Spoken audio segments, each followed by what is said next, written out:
The Chinese government has hit back at President Biden's new law that restricts imports from Xinjiang over concerns about the abuse of Muslim minorities in the region. A foreign ministry spokesman said the move would undermine global supply chains and disrupt international trade. It comes as two more monuments in Hong Kong commemorating the Tiananmen Square massacre were removed. Paul McNamara has more. She was called the goddess of democracy, a reminder of the atrocities committed in Tiananmen Square. But today, where once stood defiance, history has once again been erased. Beijing, June 1989. Student-led protests swelled to their thousands before Chinese forces end it all in massacre.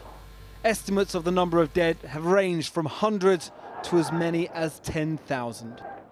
11 years ago, the goddess of democracy was raised in the Chinese University of Hong Kong to commemorate the massacre.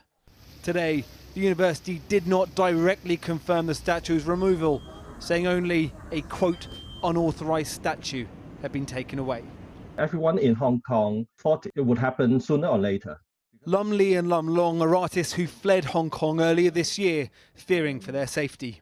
We no longer have freedom of speech and freedom of assembly and freedom of creation. So we are not surprised, but we are angry and sad.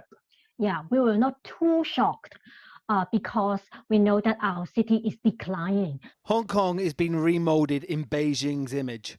Once one of the only places in China, Tiananmen Square could be remembered.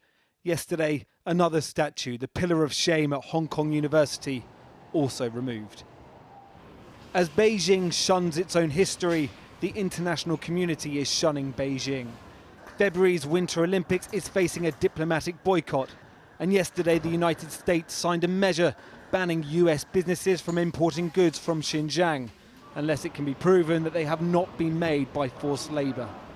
Foreign governments estimate more than 1 million mostly Muslim minorities have been confined in camps in Xinjiang. Vicious lies, say China.